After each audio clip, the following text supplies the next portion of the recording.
guard, they on the mic tonight. News coming in left and right. Oh, better with the latest fight. Gene's got the insight tight. Champions rise and they fall. Wire to wire, got it all. Every move in every brawl. Tune in for the curtain call. Wrestling talk all night long.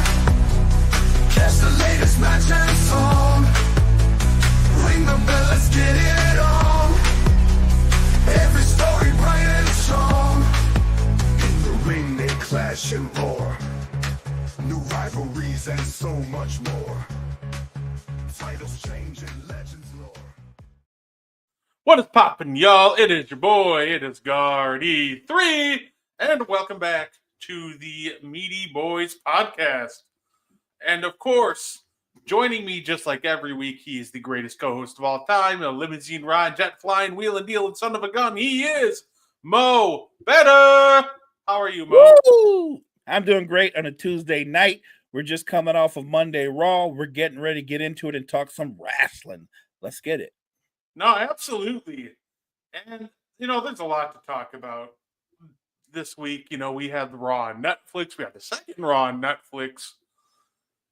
Got the Royal Rumble coming up, but there's a lot of good to talk about. But we're gonna start on the AEW side because I think there's one topic that's absolutely dominated AEW, and it's their overlying storyline with Jon Moxley and the Death Riders.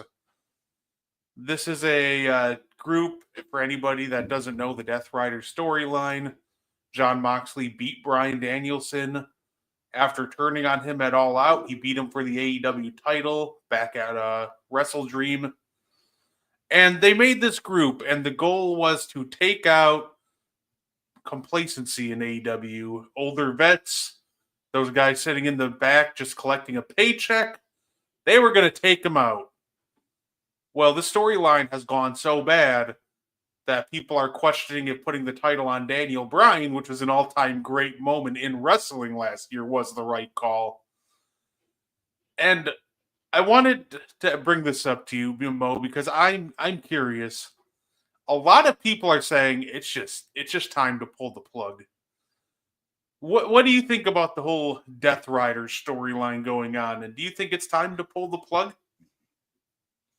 The way that the storyline has played out, yeah, unless they're going to do something new and a little bit more creative with it, then yes, please pull the plug, because my whole thing is their original concept was they were going to get rid of complacency, get rid of guys that are more of a drag on the company, go after some bigger name veterans who aren't really holding their own weight.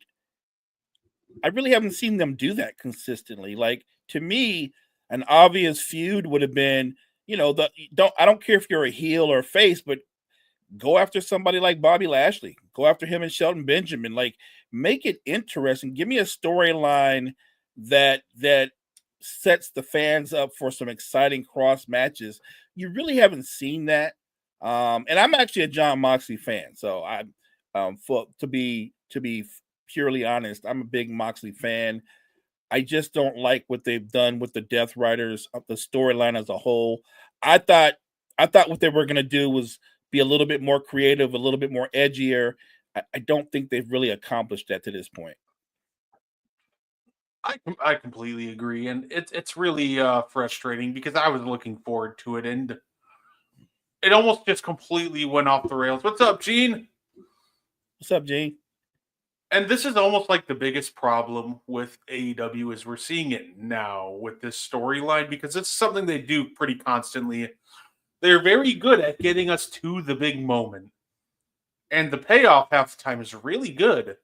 But when they have to follow up a big moment, they just almost seem like they're just throwing ideas at the wall and hoping they stick. The Death Riders would have been great, except who have they really attacked that has been complacent? Nobody. Haven't really feuded with too many young guys. They had that one fatal four-way at World's End, and now they're feuding with 50-year-old Edge, with 50-year-old Christian Cage waiting in the background. So overall, and the big payoff it seemed like they were going to do is the hero being Darby Allin. Well, guess what? Darby Allin's going to climb Mount Everest, and he's going to be off TV for the next six to 10 weeks. So if you want Darby Allin to be your payoff, you need to keep the fans engaged in this story for another 10 to 12 weeks at least. Wow. And that's just not going to happen. People are losing interest as we speak. At first, I was completely against it, but I almost think that you take the title off Moxley long before then and just pivot. You need a hard reset at this point because this isn't going to cut it. You can't wait for Darby Allin to come back. That's just absurd. The fact that, because I doubt Tony Khan would start this storyline seemingly for him if he knew he's going to climb Mount Everest. So one of the problems with him over the years has been unreliability in the main event scene, and it kind of shows here when they start a big storyline for you and you go, hey, by the way, I'm going to climb a mountain real quick, see you in 12 weeks. Right. So I think that they just lost the plot with this one, and it's just time to pivot. It's done. It's over. You tried. Maybe you don't even need to strip Mox as champion at this point, but I think at this point it would be best just take the belt off Mox, or at least just start a brand new storyline altogether. I'm with you on the new storyline. And I think the interesting thing about Moxley as a competitor, as a star, you can take the belt off of him. He's a big enough star that he doesn't need a belt to be a star or maintain being a star. And maybe a Moxley without the belt will make for a more entertaining, more interesting Moxley that we're used to. Because the Death Rider storyline, to me, it's had its death. It's done. It's time to move on. Put Moxley in different situations. He can carry himself as a solo act. He doesn't really need a group. I just think that this was one of those swing and a miss. You move on from it if you're Tony Khan and creative, and you go forward. Yeah, no, I completely agree with that. And that's really the big one I wanted to cover for the AEW portion. And I really want to jump into it, Mo, because now we've had a week to sit on it. We did a watch along last Monday. The first Raw on Netflix, I figure we just kind of go through everything that happened. And, after a week of sitting on it, what do we think? Do we give it a thumbs up or a thumbs down? So, still start at the beginning. Triple H started out with the promo and The Rock. I thought those were fun. I thought there was a fine way to start out Raw on Netflix. You got a lot of casual viewers. You want to suck them in, so why not send out guys that they know? The Rock, everybody knows. Triple H, a lot of people know. So I would give a thumbs up to how they started it out, because as many people that complained about a promo starting it out, I thought it was the right way to go about it, honestly. No, I had no problem with the way they started out. I like that they knew that this was a new relationship. This is putting them in front of a much bigger audience than being on cable. And they were smart. They brought their stars out, not just The Rock, not just Triple H. Cody was there. Roman Reigns obviously was competing that night. Like that first episode, it felt like a pay-per-view. It felt like it had that pay-per-view air about it. The matches, some of them were big matches and entertaining matches. So look, I completely enjoyed it. I have no problem bringing out the big stars to kind of cut a promo. That's what you do when you have the opportunity that they have now with such a global company like Netflix. So I have no problem with Triple H and company going that route. No, absolutely. And, that kind of brought us to the first match of the night. We had Roman Reigns versus Solo Sikoa. Obviously, we all know the end. After a couple of run-ins, Roman wins. The Rock anoints him as the tribal chief again. What do you think? What do you give this one, Mo? Hey, what's good, Kyle? Great to see you in here, sir. What up, Kyle? What's good, man? I thought it was an entertaining match. I actually think that and I don't know how you feel about this, that every time I see Solo now, you can see an improvement in him, not just in his in-ring skills, but his on the mic skills. Solo's gotten so much more confident and bought into his persona, his character. He's come a long way from being a bodyguard or a right-hand man now. He's solidifying himself as Brett as a star in his own right. The match was an entertaining match. It didn't shock anybody that there were run-ins. You knew there were going to be. So I enjoyed the match. I felt like a lot of people thought, well, this is the end of Bloodline versus Bloodline. I'm not sure it's completely over, but maybe it's more the end of Solo versus Roman. I agree with that. I would definitely give this a thumbs up. It was a good one. It was a fun match. They even caught us off guard with the Kevin Owens interference. I did not see that coming at all. I thought Drew might get involved. I never thought Owens would, get involved. And at the end of the day, having the Rock and Roman embrace, I think is perfectly fine. And I think it's interesting that we saw the Rock, the next night on CW, NXT, and he told everybody once again, like last year, to just shut up and enjoy the ride. The final boss is taking you on. I'm 20 steps ahead. So I completely agree with that. I think we're done with Roman versus Solo. I think they're trying to swerve us into thinking we're done completely with Roman versus the Bloodline, but I still, in the back of my mind, think it's Rock and Roman is still going to be the move. I think it's Rock and Roman is going to be the move. The only question I have is what role Paul Heyman will play in this storyline in the build-up. Because you know Paul Heyman, he rolls with the winners. He's loyal to you until he sees somebody that can be better or bigger than you in the moment. He does. He upgrades. And it wouldn't shock me if Paul Heyman switched sides. It wouldn't shock me either. It really wouldn't. I think we're gonna the Bloodline beats up Solo, Jacob Fatu versus Solo. I do think we're getting that. I think it's a great first match too. It'll be a lot of fun. Those are both big guys that can move very, very well. So, yeah, I'm looking forward to seeing what's next. I do agree. I think we're getting Jacob Fatu versus Solo, and I still think that Rock and Roman it's coming. It's coming. Yeah, no doubt. But up after that, we did have a women's championship match to talk about. We did have Rhea Ripley and Liv Morgan.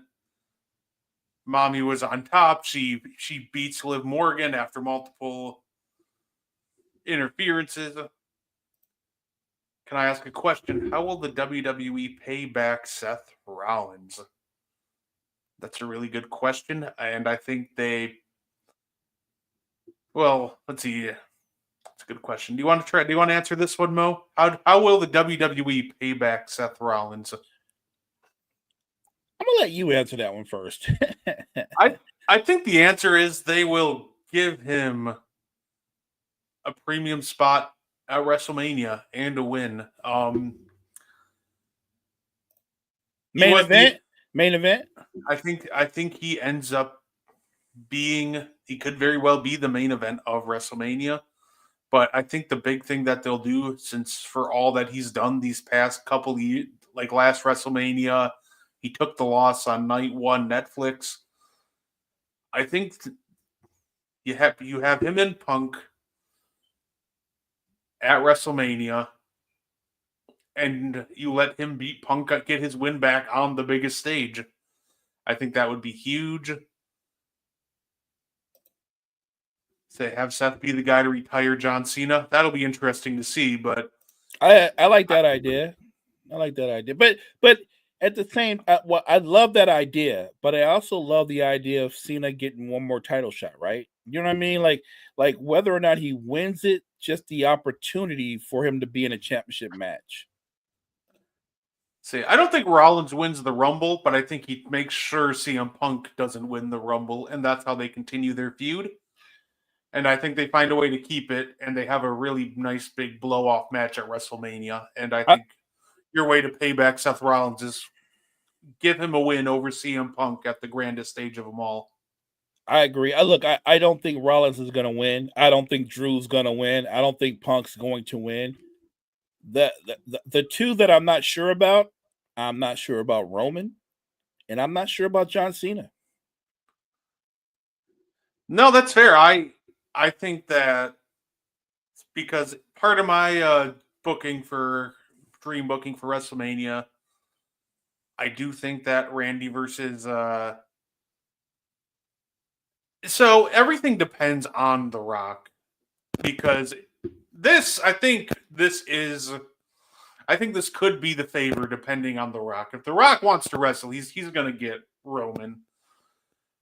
And then I think that's where we get Punk and Seth. For me, when it comes to the Rumble, I think it could be a couple guys. I think it's either going to be, ironically, I think they're going to go a little old school with the winners. I think you have either John Cena to set up your John Cena versus Gunther match, or you go Randy Orton again. And I think you're setting up Orton Rhodes for WrestleMania. If The Rock isn't there, though, I do think it's Punk and Roman. And then we have to completely reassemble the card. But overall, those are my two early choices to win the Rumble. I'm gonna take The Rock at his word. You just want to shut your mouth and follow the ride that he's taking you on. If he's gonna take us on a ride, I gotta believe he's talking about himself competing in main events in bigger venues. I don't know if it's gonna be Rock Roman or Rock Cody. I think it's Rock Roman because I do think there's an opportunity to stretch out the bloodline a little bit longer. Not solo again, not solo Roman. I'm just talking about just when you think Roman's rocking the Uluflalo. I think the final boss, I'm just saying, might want to rock that heading into Mania. That would be interesting. I'm just putting it out there. It's too obvious when you hear Drew say, "I'm gonna win it and I'm gonna do it for the good of the company," because you two fools are too wrapped up in your own business. And then Seth is like, "I'm gonna win," and Punk's. I don't think any of those three guys win it. I actually think those three guys spend the whole Royal Rumble going after each other. I completely agree. I completely agree, 100% with that. And I think when it comes to The Rock, I think we'll know on the 27th, right? Because that's Roman Reigns. He's coming in for a big celebration. We all know how those end in WWE. That never ends well for the person who's having the celebration. Right, so right. I think if you were going to get Rock and Roman, we'll know before the Rumble. And I think the 27th of January Raw is where we will really start to see the Roman Reigns and Rock, where they're kind of headed. If he doesn't get interfered with at all, or at least if The Rock doesn't attack him or do anything to him, then I don't think we'll get Rock and Roman. So I think that's going to be kind of where we can start to see a really clearer picture of Mania, though, is when Roman comes back on the 27th. And obviously, let's not forget, because I think that's why Gene thinks it's going to be Punk and Roman, because let's not forget the favor that Roman owes Punk. And you know what it is. He wants Roman at Mania. Which I don't think is impossible, but I approach wrestling the way I approach any other sport. It's a good idea if CM Punk's body can hold up that long. I don't know that it can. Yeah, I think the favor also could be maybe not Mania, but Roman Reigns has already made it clear he wants to go for the world title again. Right. And so I think you could also use the favor on that and push the match back a little further and be like, the favor was when you win the world title again, Roman, I'm first. I get a shot. I like that. So I think that's where they'll go with the favor. And maybe maybe he takes too long. And he's like, I want to cash in the favor and just face you down the road. It was supposed to be for the title, but you blew it. So, but what do you think, Mo? Do you give a thumbs up or a thumbs down to Rhea versus Liv? And we'll add in that little post match celebration with the Undertaker in there. I enjoyed it. Like I said, Liv has come a long way as an in-ring performer.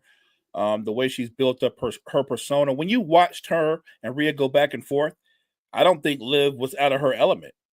You could see somebody who's competing with Rhea on an equal basis.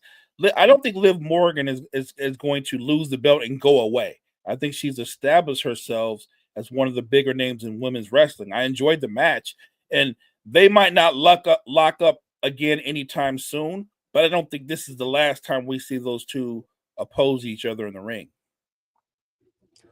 Yeah, completely agree. I'd say this was a thumbs up. This was a good one. It was a great back and forth match. I think you set in Rhea's WrestleMania direction, which I've heard a lot of rumors about Rhea versus Io Sky. I think that's a good one. I'm more of a give me Rhea versus Bianca Belair. That's where I'm at. But I thought this was great, and I thought the use of The Undertaker to kind of give Rhea that little nod and try to give her the rub, I thought that was a great use of a legend. I love that. Try to get the younger generation over. And I overall absolutely loved it, especially since I thought Taker was a great addition at the end there. Yeah, I thought Taker coming out, making a ride on his hog, then coming up the ramp and engaging with Rhea, that was like the cherry on top. A really great match. Obviously, a satisfaction outcome with Rhea getting the belt back. I'm excited for the possibility of Rhea Ripley and Bianca Belair. I think that's gonna become a reality because my gut instinct is I think Bianca's getting ready to show us that she can be a heel. I think it's coming. And I think with her skill set, with her power and her attitude, I think Bianca would make a great heel. No, absolutely. And of course, we had two more matches to talk about from that night. Drew versus Jey Uso. And this one was surprising. Upset of the night. Yeah, I thought this would be a great win for Drew, but Jay beat him with a surprise roll-up. I was here for it. They had a fun match, and they surprised us. They surprised most of us there at the end with that one. And the beauty of that match too was when he won, we were all completely surprised. And then after we thought about it for a few minutes, it kind of went along with the theme of the night. All the faces got put over. All the faces won.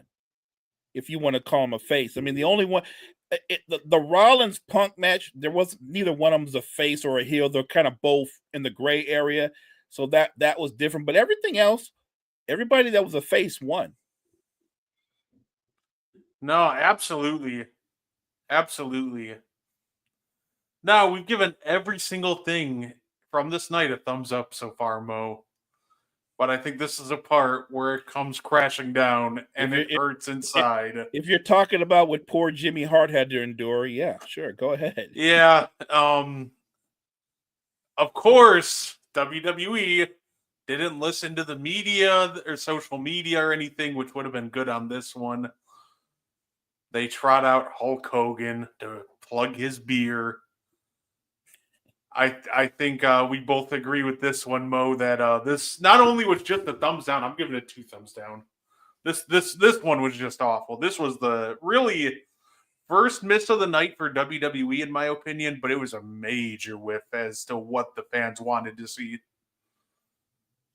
It was brutal. It was brutal to watch.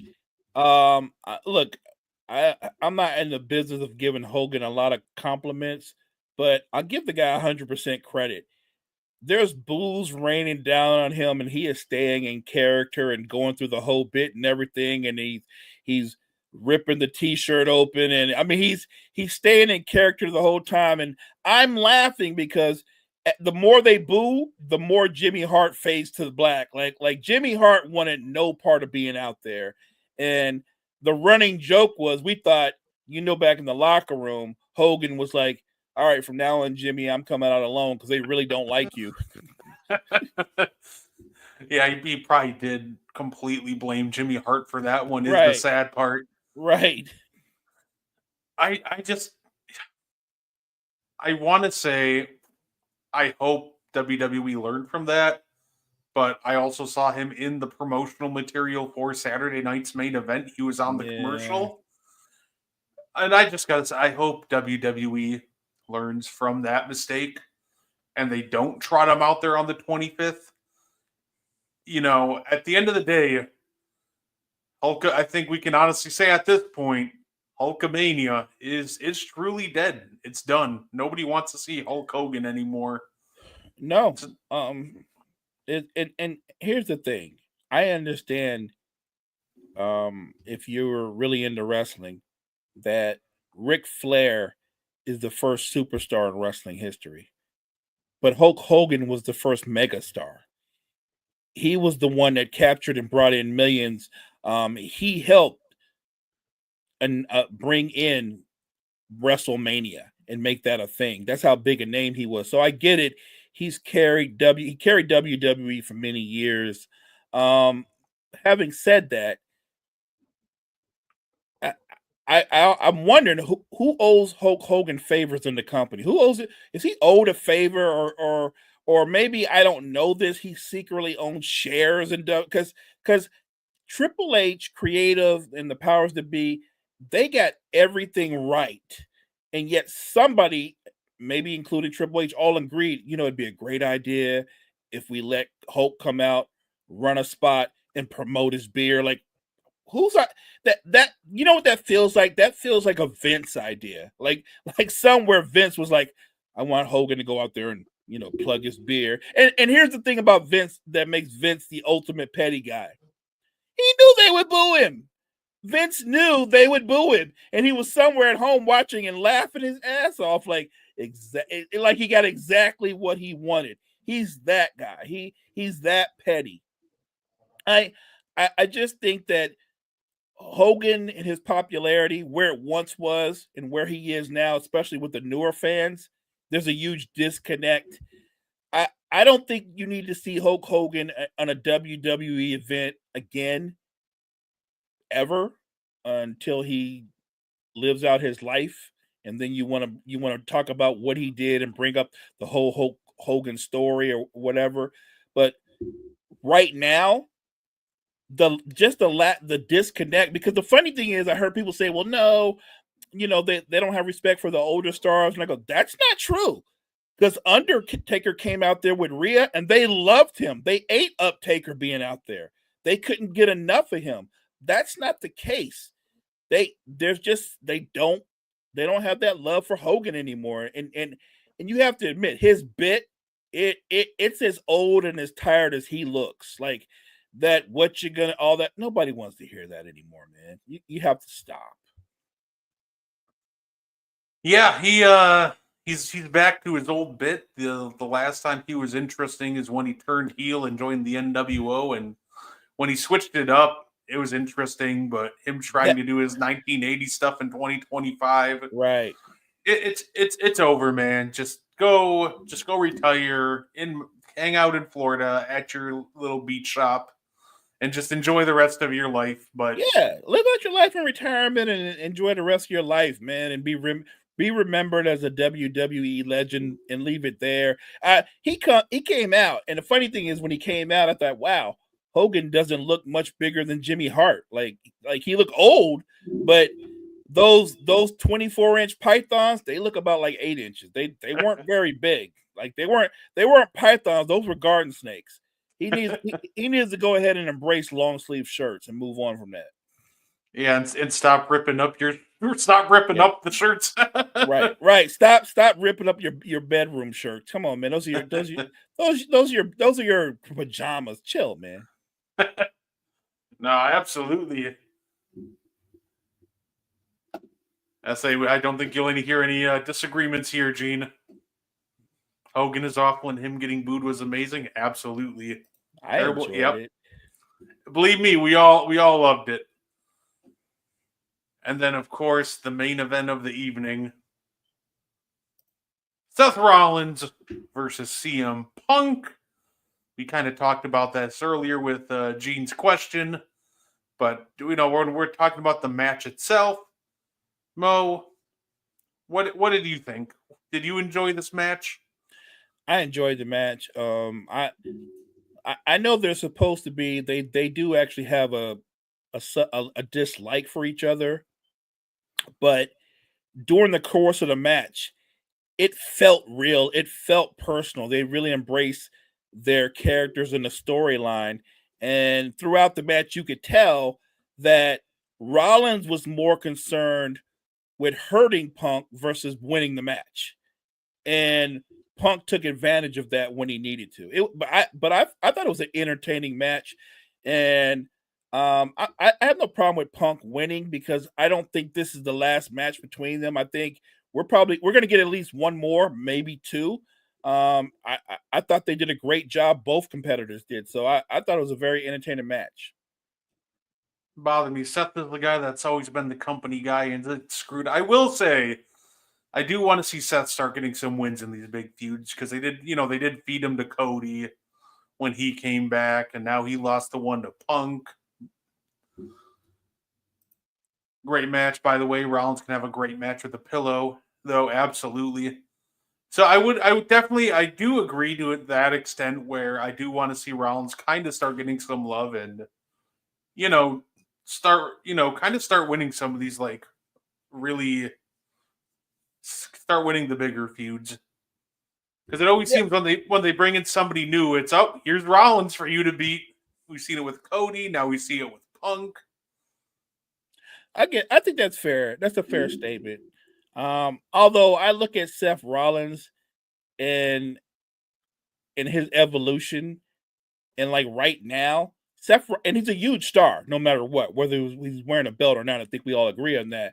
But I feel like Rollins is embraced being a star more than he has worried about winning belts, because I'm just saying the guy spends most of his time dressing like Little Richard, so he seems more comfortable with his gear and things of that nature than really worrying about winning belts. Look, I think he's a great competitor, and I do think he's going to get put over at some point again really soon. Maybe he takes Gunther's belt. Because we could get into a whole other conversation about how I feel like they seem to be wasting Gunther. I will say, I like Jey Uso. Obviously, I think he's been great, but also like they do need to get Gunther some new opponents. This man has been feuding with either Jey Uso or Damian Priest. It feels like for the entirety of his title reign, and that's the problem, isn't it? Like, if you're gonna prop up a champion, the way it usually goes, right, is you find him a rival that you can buy into the idea that the rival is as good or better than he is, right? I don't think I've never once thought Damian Priest could beat Gunther, right? I don't believe he can. As much as I love Jey Uso, I don't see Jey Uso beating Gunther. I don't see it. No, absolutely. I think it's a fine. Like, I'm not too like I like the match. I think he's almost a perfect opponent for an event like Saturday night's main event, where he can come in, he can have a great match with Gunther, and he at least gives you like this idea that he could beat Gunther. There is a threat of him losing the title, even though it's unlikely. So he gives you that like perfect balance of credibility that I think he's a great one-off opponent, but I also really just want to see between now and Mania. I think I definitely want to see him just locked in a big name feud that isn't with anybody in the Judgment Day. Yeah, give him somebody that's on his level, or somebody that you actually think might be a notch above him, to where you're like, Gunther's the underdog. Like, I think if you give him that, it elevates him as a ring talent and as a competitor, you just can't keep feeding him Damian Priest and Sami Zayn. And I'm not knocking either one of those guys. They're good wrestlers. They're both stars. But I'm talking about when you're Gunther and you wear that belt, you're supposed to be one of the elite, and you need a competitor that lives up to that as well. I'm saying Jake already in the Rumble confirms he won't win. No, fair enough. So, speaking of the Rumble, Mo, I threw this idea out there, and we both agreed it just seemed like a fun one, Mo. What are your? Because we're gonna do a list. We're gonna have a little fun. We're gonna do a list for anybody listening. Our top 5 favorite Royal Rumble pay-per-views that we've seen. So, yeah, that's Jay has his moments on the mic, but yeah, him having a mouthpiece would be great. Oh, no doubt. So, yeah, but we're gonna have fun. We're gonna do a little list of top 5 favorite Royal Rumbles. You know, with the event coming up, figured it was perfect timing for us to get back to a list, right, Mo? As usual. So I don't know. Did you wanna start, or did you want me to on this one? No, you go ahead and cook, and I'll back you up. I got you. So I'm gonna start off with what very well. This Rumble could very well be the best ever. I completely agree with that. So I'll give you a list of my favorite ones. I'm gonna give you my top 5 favorite Rumbles. Are they in order? Probably not, but the first Rumble I'm gonna mention, and I'd love to hear your guys' top 5 favorite Rumbles. The 2020 Royal Rumble. Oh, wow. I thought that this one was perfect. When we're talking about the Royal Rumble match, Drew McIntyre received an absolute hero's welcome, and the crowd went nuts when he eliminated Brock Lesnar. And that was really only topped by Edge coming out like 10 minutes later after he retired a decade earlier. So I thought the Rumble match itself just was absolutely terrific. We had some other absolute bangers. This match also had arguably Bray Wyatt, the Fiend's best match when he faced Daniel Bryan in a strap match. We had Becky Lynch and Asuka had a match at the Rumble. Obviously, Charlotte Flair won from the women's side. I remember that. And the opening match was just a very fun brawl with Roman Reigns and Baron Corbin. So overall, I think this definitely cracked my top 5 favorite, because I remember going nuts too when Drew eliminated Brock Lesnar, and I'm thinking like that's going to be the best match of this Rumble or best moment, and then Edge goes out and I just completely lose my mind. So overall, I think I got Edge. Yeah, overall, I think I had to put this one in here. There is one that's not going to be here that I know a lot of people love, and I've meant to go back and watch it, by the way, and I just never have. I've heard by many people that the best Royal Rumble is the 2001 Royal Rumble. I know that Stone Cold won that one.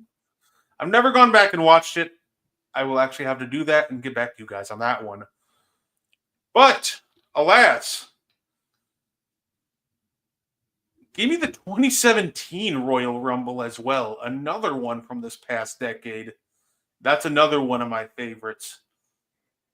And a big reason why is, it's weird. It's the best. I've heard this, but I have not gotten to watch it yet. One of these days, I'm going to sit there and watch the whole thing front to back. Now that's the 01 is great. I love the 07 one. The matchup between Shawn Michaels and Undertaker. Look, Shawn Michaels is one of those. He's just a great big match performer. The Dead Man doesn't disappoint. This is when the Dead Man was still still athletic, still agile. Like that was a great matchup. There are so many great matchups. The 2021 Women's Royal Rumble? I think it had Bianca Belair. The whole crew. That was a great one. There are so many epic, great Royal Rumbles over the years. It's hard. You can pick 5, but I think that if you said great Royal Rumbles, you'd be well into double digits easily. No, absolutely. But there's a reason I picked the 2017 one, Mo, because the Royal Rumble matches themselves were fine. But actually, this one is one of the rare ones where it had multiple really good matches that may have overshadowed the Royal Rumbles. See, the Royal Rumble, they normally have like 1 or 2 matches, but the Rumble's always the best match of the night, and the most entertaining. Right. And if you want to tell me Randy Orton winning was very entertaining, I'm not going to disagree with you. But first off, this gave us a Kevin Owens versus Roman Reigns really fun brawl for the Universal title that was just absolutely terrific. But that's not the match that really brought this one into my top 5. This one was almost single-handedly elevated by AJ Styles versus John Cena for the WWE title. I think when we're talking Royal Rumble matches, it could go down as arguably the greatest match in Royal Rumble history. And I think the rest of the card is really solid. It's really good. And I don't know if it cracks my top 5 without this match, but it's one of those rare matches that it's so good, it completely just takes it up so many different levels because him and Cena knocked it out of the park. Obviously, Cena won the title that night before losing it a month later to Bray Wyatt. But I have this in there because it was an entertaining card, but that match was just so mind-blowingly fun that, to me, I just couldn't leave it out. You get no argument from me. Look, just off the top of my head, may he and his family rest in peace. The 04 Royal Rumble, where everything was set up for Big Show to win. This is when Big Show was probably at the height of his powers, and Chris Benoit survived everything he threw at him, and Chris Benoit beat the Big Show to punch his ticket to WrestleMania. Like, look, again, I'm strictly talking about Chris Benoit, the wrestler, the talent. He was a phenomenal talent, and he's one of those guys that it's hard for Chris Benoit to give you a bad match. Yeah, he definitely was an exceptional in-ring talent, that's for sure. Shout out to the 2023 Royal Rumble when we had Sammy finally turn on Roman. That was just an absolute, banger of a moment. But the one I enjoyed over that was one you mentioned earlier, the 2007 Royal Rumble. And that is because I think there's 2 matches that bring this above a lot of Rumbles. We already mentioned The Undertaker and Shawn Michaels having a 10-minute instant classic to end the Rumble match itself. Just an absolutely phenomenal Rumble in itself. Right. But what about John Cena versus Umaga in a last man standing match for the WWE title? That, to me, was also a match that kind of elevates this above a lot of these other events. Because, to me, just both of them came out, and, John Cena was still getting "you can't wrestle," chants at the time. Right. And this is almost, it feels like where the moniker and where you saw Big Match John show up. And this is almost where people started to call him that because he had shown up in a few big matches before that people respected. They're like, oh yeah, this guy's really good. Shawn Michaels and him the year prior.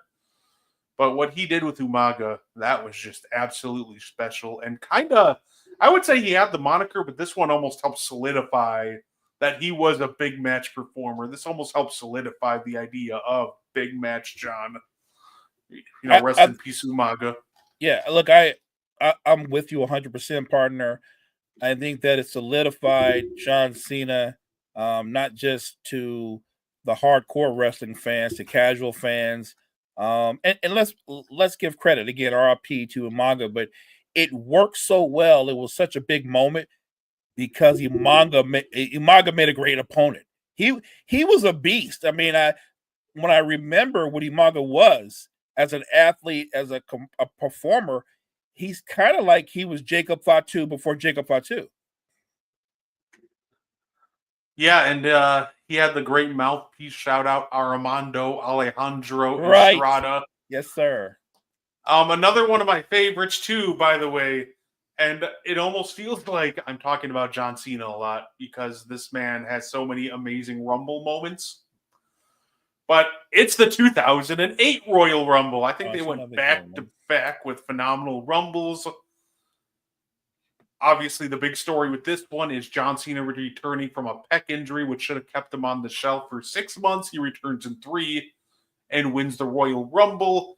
They kept it a complete secret, so Madison Square Garden went bananas when John Cena came out.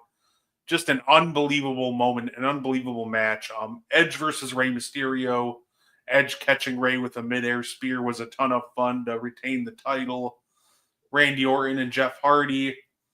Also a really fun one. The great counter twist of fate into the RKO. But this event, to me, was just completely made by the return of John Cena at the end of the night, just making it an all-time great Rumble, even just for that moment alone. Look, you keep telling yourself you're bringing up Cena a lot, but you're bringing up Cena a lot because he's had this amazing career. And it seems like for whatever reason, he always seemed to show up big and at his best more times than not at the Royal Rumble. Cena was a great wrestler. When we talk about the greatest of the great, he's got to be one of those guys in that conversation. If you said the 5 greatest wrestlers in WWE history, how can John Cena not be one of those 5? Yeah, fair enough. And I think also rounding out my 5 favorite Royal Rumbles is I'm gonna go with the 2018 Royal Rumble. Because I think they had a lot. Both the men's Rumble was really fun. They had a really fun old school versus new school showdown where they had, I think it was Shinsuke and I can't remember who the other 2 were, but they were staring down John Cena, Randy Orton, Rey Mysterio. I think Roman was one of the final guys in that Rumble too. Overall, I loved it. Also, this is when Asuka won the Royal Rumble. I think this one, the Rumble matches themselves were both excellent. I remember being overly excited for Shinsuke Nakamura versus AJ Styles at WrestleMania. It didn't really live up to the excitement levels of the match itself, but I can't knock that. Can't use that as a reason to not put this here because this had me excited. The Usos and Gable and Shelton Benjamin, absolute fun tag team match. And to round out the undercard, we Brock Lesnar versus Kane versus Braun Strowman was an absolutely fun triple threat match. I enjoyed it. Just if you're a big fan of big guys fighting each other, all for it. So I'm going to say the 2018 Rumble, and my big reason is just the men and women's Rumble match were both spectacular in this one. Since you brought up big guys fighting one, I want to ask you about another match where big guys ended up going up against each other. What were your feelings about Braun Strowman versus Big Cat? Remember Cass when he went up against Cass? Yeah. Get that? It wasn't what I thought it was going to be. Sometimes they don't live up to the hype. It wasn't horrible. No. It just wasn't. It wasn't on par with the matches that you just mentioned. No, Strowman and like Big Cass. No, that definitely didn't live up to the hype. Big Cass was kind of going through a lot during his end tenure in 2017 there before he got fired. But yeah, no, that definitely didn't. One match that one pay-per-view I wanted to bring up so badly, but I can't because the Royal Rumble match itself was executed so terribly. I want to shout out a specific match, and if we did just best wrestling matches at the Rumble, this would be on there. I'm talking about John Cena versus Seth Rollins versus Brock Lesnar from the 2015 Royal Rumble. Mm. Just an absolutely terrific match that they had. I wish I could say the 2015 Rumble was good, but then we got to remember how the Rumble match itself actually went. Throwing out Daniel Bryan early, having the final three be Roman Reigns, Big Show, and Kane. But I do want to say shout out to that triple threat because that carried that event hard. That saved it.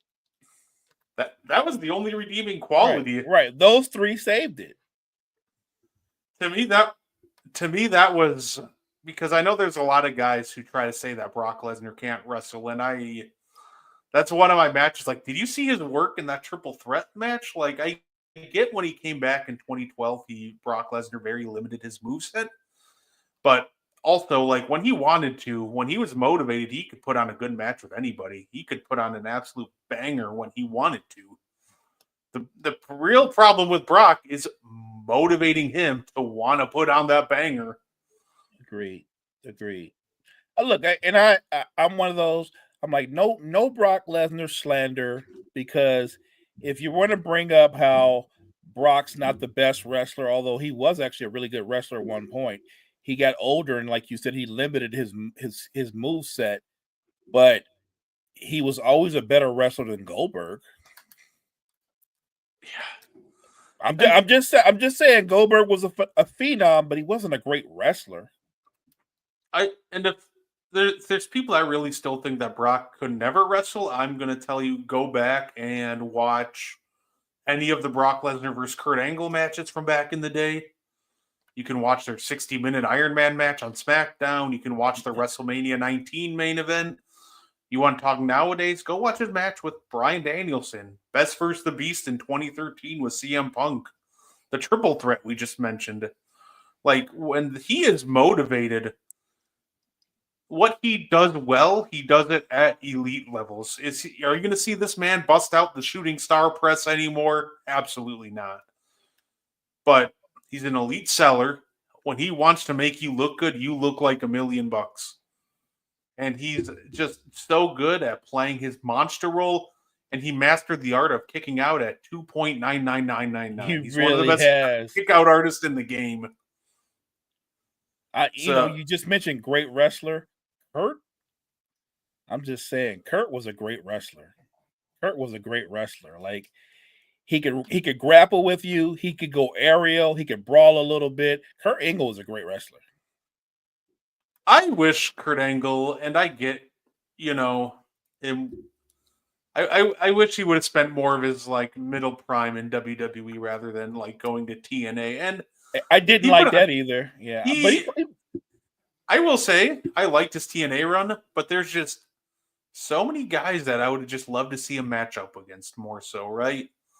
Like, it's not that his TNA run was bad, because it was absolutely fantastic, but I feel like there's just so many dream matches that we missed out on just from him being there all those years. When he left WWE, and he was still, like, I would say, like, right at the edge of his peak. You're right. There's limitless dream matchups, because there are certain wrestlers. We brought up Seth Rollins, brought up Shawn Michaels. I think you can throw Kurt Angle in there too, that put him in the ring, and it's a big match with another superstar, and Kurt Angle will make that match work. He's convincing. He can be convincing as a face, but he was so much better as a heel. And that's the beauty of it, is when Kurt Angle finally left his, like, when he came back, he was just very washed, but that's because he had been out of the ring for years at that point. Like, on a full-time basis. Like, in 2013, 2014, he was still putting on some elite level matches. He was still really good. And if we're talking about Kurt Angle wrestling in 2013, 2014, that means we're getting, as long as, he's still going at an elite level, which he absolutely was, that means we're thinking we can get Kurt Angle versus Bryan Danielson, Kurt Angle versus Seth Rollins, and just such a great myriad of dream matches. Kurt Angle, CM Punk. I think that's the one I wanted the most. I wanted Kurt Angle versus Seth Rollins. That would have been amazing. I remember watching Kurt Angle and Daniel Bryan have like a quick 1 minute exchange in like the greatest Royal Rumble in Saudi Arabia, and even just them going at it for a minute, everything was so fluid. And even like Bryan and a washed Kurt Angle, like it was a really fun watching them exchange grapples, and it just makes you think like, man, if only Kurt was 10 years younger. That is the downside. Father Time is undefeated, but yeah, Kurt Angle, great performer. I think that's why I'm so excited about this particular run with the WWE and their connection, their relationship to Netflix that sets up other promotions, other pay-per-views. I want to see those big matches. Like Gene brought up, I want to see Seth Rollins in some more main events at pay-per-views, eventually Mania again. Because I still think Seth is still at the top of his game. I do. I think he's right there. Who knows? Maybe not this year, but one time soon. Why wouldn't we potentially see Seth and Roman one more? You know what I mean? I wouldn't mind that. No, absolutely. And then I know we got to get out of here in a couple minutes, so I'm going to rapid fire some things at you. All right, Mo? Let's do it. What did you think about Penta's debut against Chad Gable in the opening match of Raw this week? There were, I think there was a slight hiccup here and there, but the matchup and the athleticism, his explosiveness, Penta's amazing. He's going to be fun. He's going to be fun to watch. What I love is the buildup and the pageantry and the entrance, all of that. Like it was showmanship at the next level. It reminded me of an old school wrestler from probably the early 90s. You might have heard of him. His name was Tiger Mask. But he had that kind of explosiveness, and I look forward to seeing him more and more. I think Penta's going to become the new little big man. They give him some time, and Penta's going to be competing for a belt. Oh, absolutely. And then soon we're also going to get his brother joining him most likely, and they can reunite as the tag team, and it's going to be a lot of fun.